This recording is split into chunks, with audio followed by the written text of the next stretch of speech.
Pada awal terdiagnosa kanker, dunia terasa mau runtuh. Saya harus bangkit. Saya harus semangat. Saya bertekad harus sembuh. Dengan memberanikan diri, saya mencoba mencari tahu tentang penyakit saya. Saya percaya dokter akan memberikan pengobatan yang terbaik untuk saya. Saya jadi menyesal. Kenapa saya tidak dari awal mencari tahu informasi tentang pengobatan penyakit saya? Kenapa malah saya lari ke alternatif? Jadi saya bangkitkan lagi semangatnya dengan kamu tuh orang yang hebat, kamu tuh orang yang smart. Ayo, kamu kan berani cari tahu kan semua hal-hal yang mengenai kanker kamu gitu kan. Kamu pasti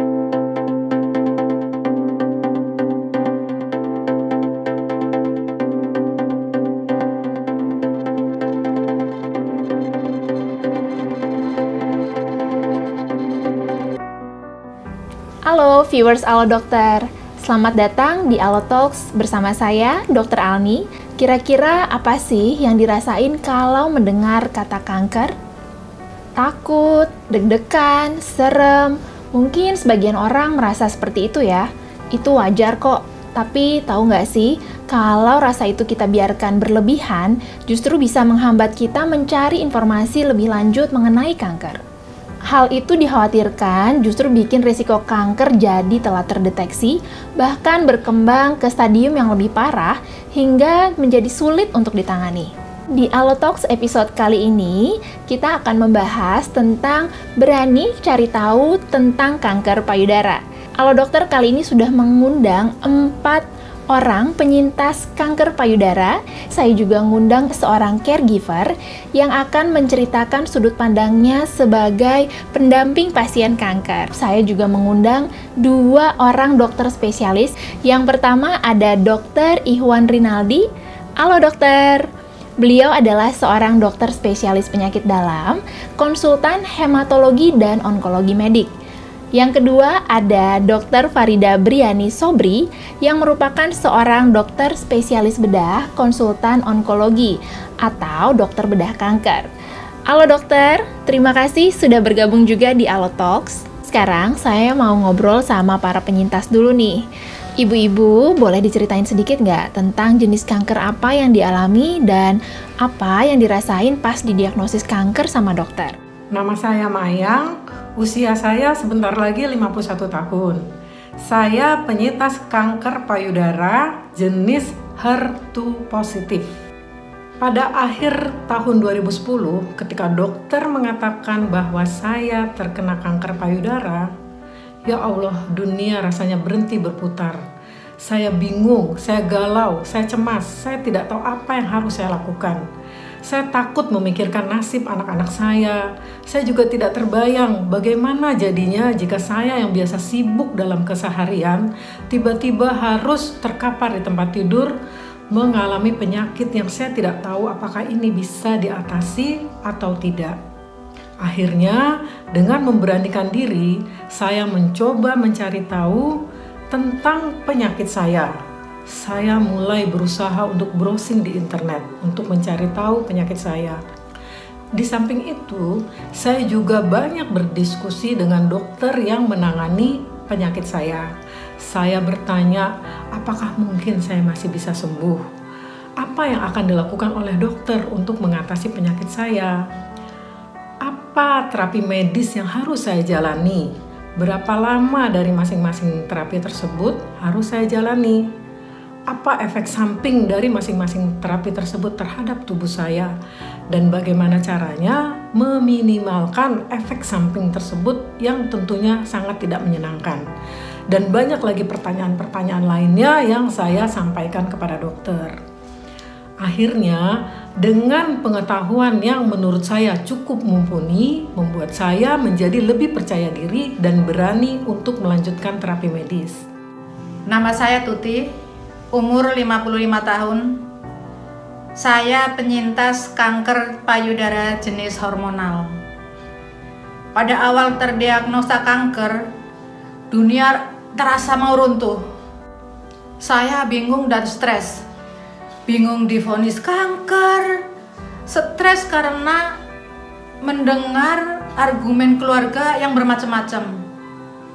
Ada yang ngotot saya harus ke medis, ke alternatif, juga ke herbal. Saya menangis siang malam, dan akhirnya saya tidak ada nafsu makan sama sekali. Melihat saya terpuruk dan makin kurus, akhirnya dokter menyarankan saya untuk bergabung di komunitas kanker CISC. Saya kaget. Ternyata banyak yang seperti saya, dan yang lebih parah dari saya banyak juga. Tapi mereka semuanya happy, percaya diri. Saya jadi menyesal. Kenapa saya tidak dari awal mencari tahu informasi tentang pengobatan penyakit saya? Kenapa malah saya lari ke alternatif? Karena ke medis akan mendapatkan pengobatan yang tepat. Nama saya Sri Firman. Usia saya 50 tahun, saya adalah penyintas kanker payudara jenisnya triple negatif. Pertama kali terdiagnosa kanker di tahun 2006. Pastinya saat itu saya merasa sangat drop, saya bingung mau melakukan apa. Saat itu saya tidak tahu mesti harus bertanya kemana. Dengan penuh perhatian juga, dokternya menjelaskan bahwa saya harus ingat anak-anak, saya harus ingat keluarga. Maka saya menurut apa kata dokter. Saya percaya dokter akan memberikan pengobatan yang terbaik untuk saya. Menjadi penyintas kanker harus rajin melakukan sadari dan memeriksakan diri secara rutin kepada dokter. Selain itu juga harus semangat dan juga happy. Saya Dita, usia 60 tahun. Saya penyintas kanker payudara jenis hormonal. Awal divonis kanker, dunia serasa runtuh. Dokter bilang, kalau ganas payudara saya harus diangkat. Tetapi kalau jinak hanya diambil benjolannya saja. Ternyata hasilnya ganas. Teringat anak-anak saya yang masih kecil, yang masih sangat membutuhkan saya. Saya takut jika payudara saya yang paling saya banggakan akan hilang. Pikiran-pikiran negatif itu datang silih berganti. Saya ingat kedua anak saya harus bangkit, saya harus semangat, saya bertekad harus sembuh. Saya siap menjalani terapi, saya ikuti semua apa yang disarankan dokter. Saya menjalani operasi dan kemoterapi. Alhamdulillah, saya mempunyai keluarga yang sangat peduli. Semua mensupport saya untuk semangat demi anak-anak saya. Bersyukur di saat saya masih galau, diajak teman untuk bergabung di komunitas kanker. Akhirnya saya menyadari bahwa sebagai pasien kanker, saya harus berani mencari tahu tentang penyakit saya, tentang pengobatannya, tentang harapan saya bagaimana untuk bisa hidup lebih lama lagi dalam keadaan sehat dan lebih berkualitas.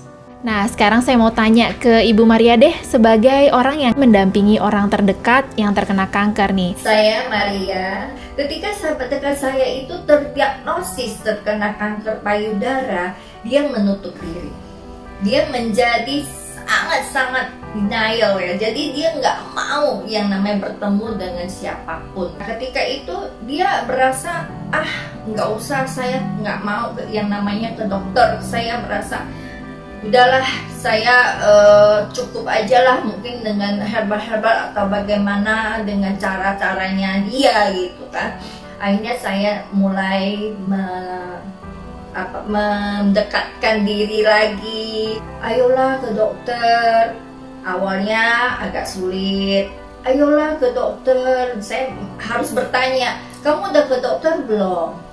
Masih, ya saya udah minum ini loh, udah minum herbal, ini udah agak enakan kok, tubuh saya udah enakan gitu. Besok saya tanya lagi, sudah ke dokter belum? Lama-lama saya dibilang bawel amat sih gitu kan. Tapi ketika dia sudah mukanya sudah mulai hopeless, dia ini akhirnya dia bilang, iya deh, saya mau deh ke dokter. Nah, itulah ketika dia bilang mau ke dokter, saya merasa sah, ini saatnya gitu kan. Ayo ke dokter. biopsi, kata dokter. Ketika udah ini dokter bilang harus biopsi, karena lewat biopsi baru bisa ketahuan stadium kamu tuh berapa gitu. Karena biopsi itu kan hasil dari PA-nya, patologi anatomi, yang akan membuktikan, yang akan menunjukkan bahwa kamu tuh memang terkena kanker stadium berapa. Ketika dia mendengar dia udah terkena kanker ganas, kena maligna, dia merasa, wah kacau, masa sih aku kena kanker yang ini. Nah ini udah mulai mentalnya udah mulai menurun kan, dia mulai ketakutan. Akhirnya saya bilang, oke, sekarang kamu kan sudah ke dokter, nah ikuti apa yang disarankan dokter, kita ikuti. Tapi saya katakan jangan khawatir, ya kan, hidup mati kita itu di tangan Tuhan yang menciptakan kita. Jadi kita nggak perlu yang namanya ketakutan. Nah, ketika dia menjalankan kemo, saya juga harus mendampingi gitu. Saya harus bisa mendampingi. Saya berikan semangat baru supaya dia harus tetap bertahan gitu. Ketika selesai kemo, dokter mengatakan harus diradiasi. Itu juga harus saya dampingi, saya temani, saya selalu membawakan sesuatu kegembiraan. Jadi saya nggak pernah yang namanya berbicara tentang yang menyedihkan. Saya tidak pernah membicarakan tentang yang dia pasti kamu tuh nanti bakal begini loh, bakal begitu, enggak gitu. Jadi saya bangkitkan lagi semangatnya dengan, kamu tuh orang yang hebat, kamu tuh orang yang smart. Ayo, kamu kan berani cari tahu kan semua hal-hal yang mengenai kanker kamu gitu kan. Kamu pasti bisa. Dan saya ajaklah ke komunitas. Jadi kamu harus bisa berdamai dengan kanker. Nah, sekarang saya ingin bertanya ke Dr. Ihwan. Sebenarnya ada apa aja sih jenis-jenis kanker payudara, Dok, dan apa bedanya? Kalau kita bicara soal kanker, sebenarnya itu mulainya dari satu sel yang berubah sifatnya. Sel yang satu ini bisa jadi dia tidak bisa mati atau lama matinya dan bertumbuh memperbanyak diri melebihi dari sel yang biasa. Bahkan nanti kalau makin banyak akan membentuk suatu benjolan. Nah, benjolan ini biasanya di dalam dunia kedokteran disebut semuanya sebagai tumor. Nah, tumor ada yang sifatnya jinak dan yang ganas. Kalau tumor yang ganas kita menyebutnya sebagai kanker. Nah, kanker ini bukan hanya menginfiltrasi jaringan sekitarnya, tetapi juga menyebabkan perpindahan atau perjalanan sel kanker itu melalui darah atau melalui saluran limfe menuju kelenjar getah bening dan selanjutnya menuju ke berbagai organ lain. Makanya kita sering ketemunya di tulang, di hati, di paru, bahkan sampai di otak. Oleh karena itu bisa dikatakan ketika kita mendapatkan benjolan, maka kita punya potensi atau punya kemungkinan probabilitas si benjolan tersebut adalah tumor jinak atau tumor ganas atau kanker gitu. Tetapi kadang-kadang juga sulit memberikan gambaran yang pasti gitu, sehingga seorang dokter haruslah melakukan pemeriksaan yang lebih lanjut untuk memastikan bahwa benjolan itu jinak atau ganas. Umumnya semua benjolan harus dilakukan pengambilan sampel, baik itu dengan cara biopsi atau pengambilan benjolannya sebagian. Maka setelah itu akan dilakukan berbagai pemeriksaan. Pemeriksaan yang pertama yang paling penting adalah pemeriksaan histopatologi, artinya melihat apakah jaringan itu sehat atau tidak sehat dengan menggunakan ahli patologi anatomi untuk melihat jaringan tersebut di mikroskop. Jadi dia ada namanya reseptor estrogen, ada juga reseptor progesteron, ada juga yang namanya reseptor HER2. Nah, kalau ada yang mempunyai estrogen reseptor atau progesteron reseptor, itu menandakan bahwa sel kankernya sangat mudah distimulus oleh hormon seseorang. Hormon yang berada pada wanita, yaitu estrogen atau progesteron. Sedangkan kalau dia mempunyai HER2 yang positif, reseptor HER2, berarti dia punya reseptor yang akan mempermudah pertumbuhannya. Tapi ini bukan dari hormon, tetapi namanya epidermal growth factor receptor. Semua sel yang ini punya epidermal growth factor sebenarnya, tetapi pada sel kanker dia lebih overekspresi, lebih banyak, sehingga dia mudah sekali untuk mengalami pertumbuhan. Baik, terima kasih Dokter Iwan penjelasannya. Semoga bisa membantu viewers Halo Dokter sekalian lebih memahami nih bahwa kanker payudara itu bukan hanya ada satu jenis, tetapi ada beberapa jenis, dan oleh karena itu penting sekali untuk kita bisa mendeteksi dini dan mengetahui, cari informasi yang benar tentang kanker payudara. Sekarang saya mau tanya ke Dokter Farida. Boleh dijelasin nggak dok, penanganan kanker itu ada apa saja dan apakah memang pasti harus dioperasi dok?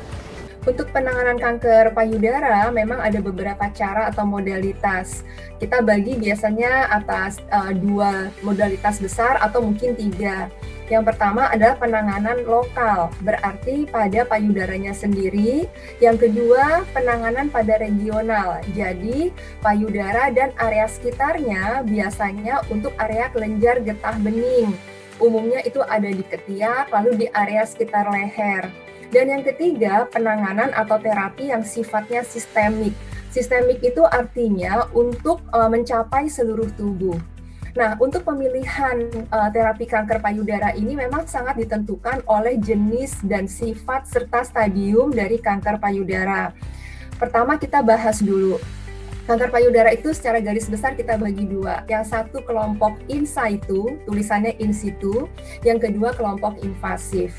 Kalau kelompok in situ berarti kanker payudaranya sudah ada, namun dia belum punya potensi untuk menyebar jauh. Sedangkan kelompok yang invasif berarti selain ada kanker, dia juga memiliki kemampuan untuk menyebar jauh. Nah, untuk kelompok in situ, terapinya saat ini adalah yang utama operasi. Karena intinya, idenya adalah yang penting di mana kanker itu berada, diambil, dibuang, dihabiskan, jangan sampai ada sisa. Sedangkan kelompok yang invasif, karena dia sudah memiliki potensi untuk menyebar, maka terapinya harus mencakup baik di tempat area kanker itu sendiri, area regional yang biasanya merupakan tempat penyebaran pertama dari kanker, juga area di luar lokal maupun regional. Dalam hal ini untuk mencapai atau mencegah terjadinya penyebaran jauh, yang kita biasa kenal dengan nama metastasis jauh. Nah, untuk tipe-tipe penanganannya sendiri, kalau untuk kanker payudara, untuk yang lokal itu memang operasi. Sementara regional pun demikian, ada operasinya. Biasanya tambahan untuk lokal dan regional selain operasi adalah radiasi. Sedangkan untuk mencapai yang seluruh tubuh, yang terapi sistemik tadi, kita harus berikan terapi tambahan. Terapi tambahan itu bisa berupa yang orang kenal sebagai kemoterapi, ada juga terapi hormon, terapi target, dan yang terakhir ada yang namanya imunoterapi. Nah, sekarang mengenai pemilihan dari jenis-jenis terapinya. Prinsip utama yang harus difahami oleh pasien adalah untuk kanker payudara, operasi justru dimungkinkan kalau kanker masih ada di 2 kondisi. Yang pertama stadium awal, atau kedua stadium lanjut lokal tapi masih memungkinkan untuk diangkat.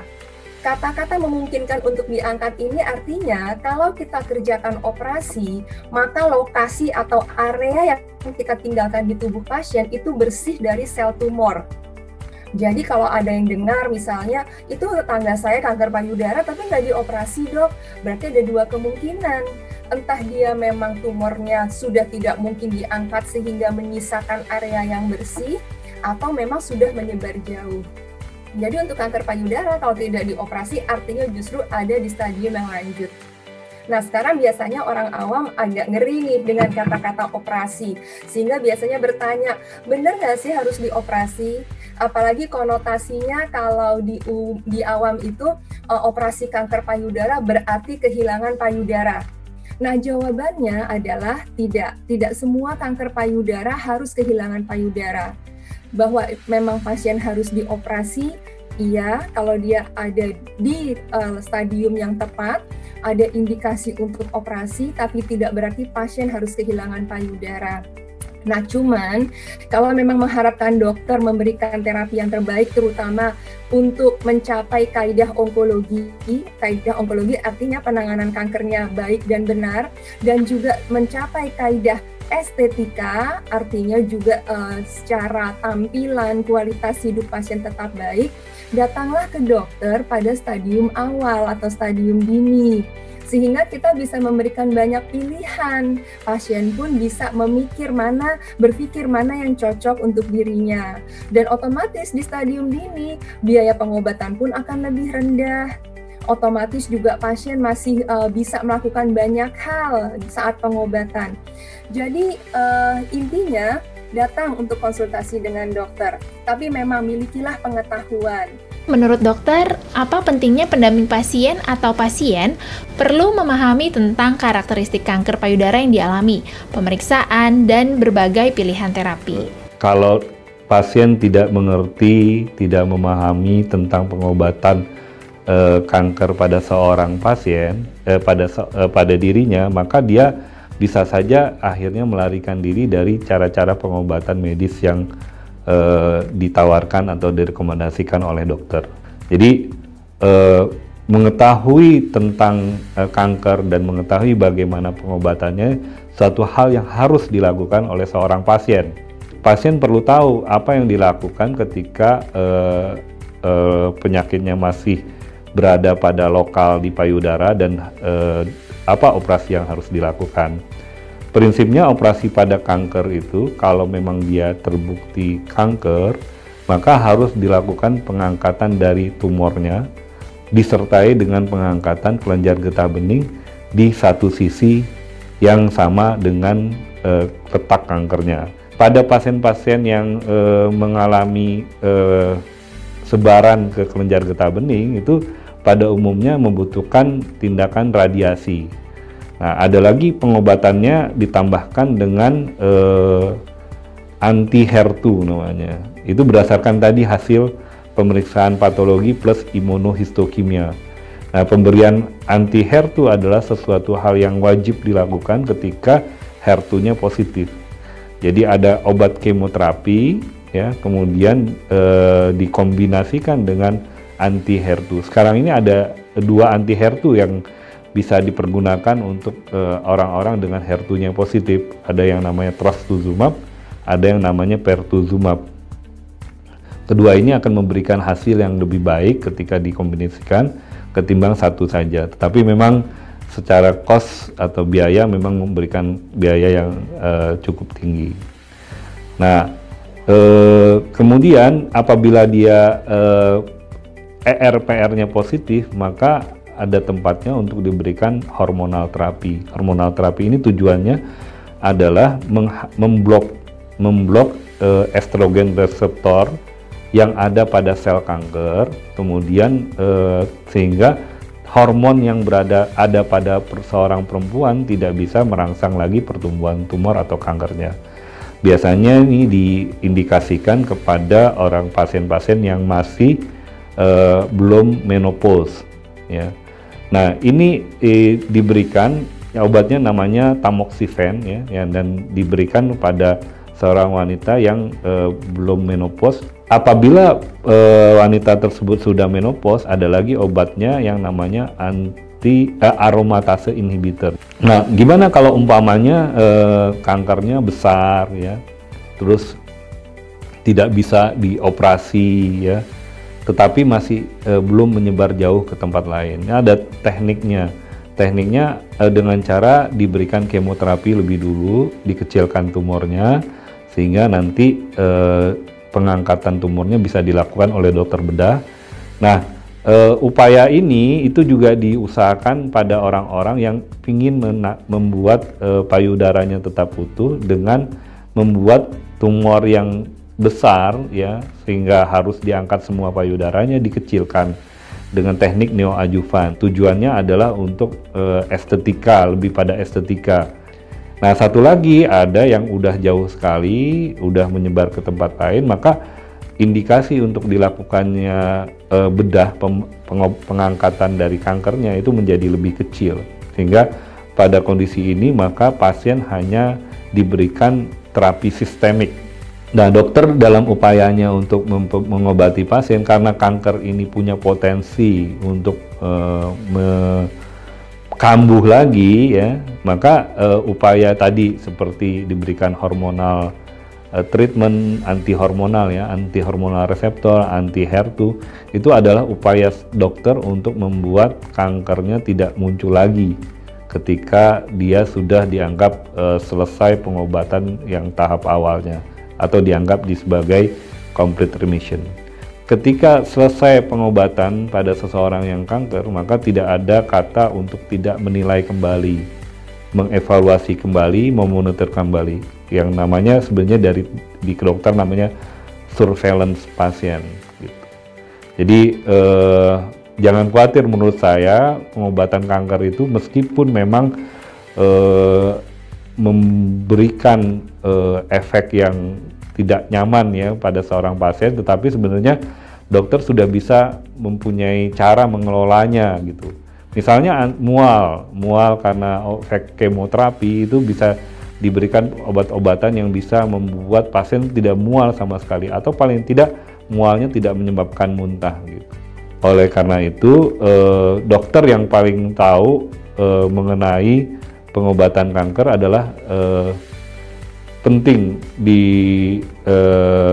didatangi gitu ya, supaya tidak salah dalam tata laksananya, karena pengobatan kanker bukan pengobatan yang sederhana, tapi juga bukan sesuatu yang harus ditakuti. Banyak orang yang bisa sembuh dari kankernya ketika kankernya belum lanjut, satu. Yang kedua, ketika pengobatannya dengan cara yang tepat dan benar ya. Ketiga adalah ketika semua prosedur yang dinasihatkan oleh dokter ketika memberikan pengobatan itu dituruti dengan baik. Dokter Ikhwan, kenapa sih masyarakat umum perlu berani cari tahu tentang kanker payudara? Kanker payudara merupakan suatu kanker yang agak spesifik ya, spesial. Kenapa? Karena letaknya ada di luar tubuh kita. Sehingga apa? Sehingga sebenarnya dengan adanya letaknya di luar tubuh kita, dia bisa diketahui ada tidaknya kanker tersebut gitu. Sehingga dalam kedokteran, dunia kedokteran, sebenarnya kanker payudara ini adalah suatu kanker yang bisa dideteksi secara dini. Apa artinya itu? Artinya dia bisa kita ketahui kondisinya dalam kondisi yang pada awal penyakitnya, belum yang lanjut atau kita sebut dalam kedokteran advance yang sudah menyebar jauh ke berbagai organ gitu.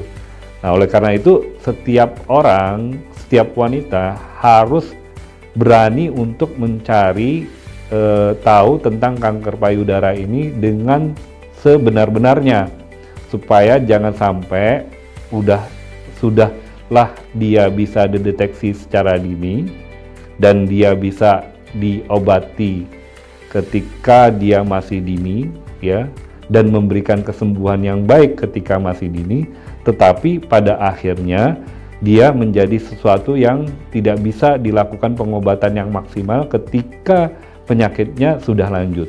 Ya, setuju Dokter Ikhwan. Terima kasih dokter penjelasannya. Terakhir, saya mau bertanya buat Dokter Farida. Dok, menurut dokter, kenapa pasien harus membangun komunikasi dengan dokter dan menyampaikan harapannya? Ya, ini sangat penting sekali. Baik pasien maupun dokter, kedua belah pihak harus menjalin hubungan yang cukup baik. Karena pengobatan kanker payudara ini pengobatan yang kita bisa bilang tidak bisa dalam waktu sekejap selesai. Akan ada jangka panjang pengobatan yang harus dilalui, dan kita juga tidak pernah dengan berjanji kepada pasien, oh semua baik-baik aja dan sebagainya. Kita harus jadi tim. Kita harus bicara, kedua belah pihak harus saling percaya, pasien percaya bahwa dokternya mampu memberikan saran yang terbaik bagi dirinya secara jujur dan sesuai dengan guidelines atau protokol yang terkini. Dokter juga percaya bahwa pasiennya akan berusaha sekuat tenaga untuk menjalani pengobatan dengan keseriusan dan kedisiplinan. Nah, sekarang ini era yang kita sebut namanya patient center. Dokter harus melibatkan pasien. Kenapa?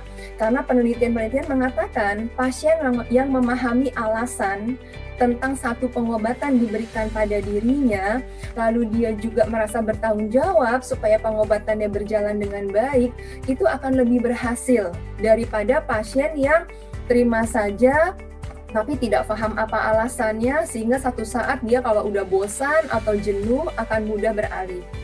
Nah, khusus untuk kanker payudara, itu kita tidak bisa melupakan atau mengabaikan keterlibatan pasien.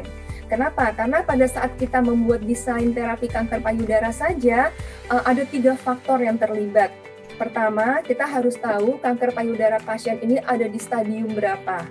Yang kedua, kanker payudara ini subtype atau subtipe, atau saya biasa membahasakan ke bahasa awam sifatnya apa. Nah, 2 hal itu wajib diketahui dokter sebelum membuatkan desain terapi apapun untuk pasien. Nah, ada faktor yang ketiga yang penting dalam hal patient centered sekarang ini, yaitu pasien harus kita tanya apa preferensinya, apa harapan hidupnya, sehingga kita bisa memutuskan apa yang terbaik buat pasien. Karena itu sangat penting, pasien bisa berkomunikasi dengan baik dan memiliki bekal ilmu yang benar tentang penanganan penyakitnya. Wah, gitu ya, diskusi yang menarik sekali.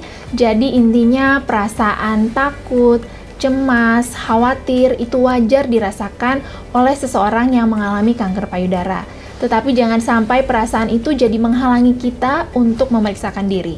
Terus, kalau memang mengalami kanker payudara, jangan patah semangat ya. Yuk cari tahu informasi mengenai kanker payudara ke dokter spesialis yang menangani. Pejuang kanker payudara bisa lebih aktif berperan dalam mengambil keputusan dengan memperdalam pengetahuan dan proaktif menanyakan ke dokter mengenai semua hal yang perlu diketahui, sehingga diharapkan bisa mendapatkan penanganan yang optimal sesuai dengan kondisi kanker payudara yang dialami.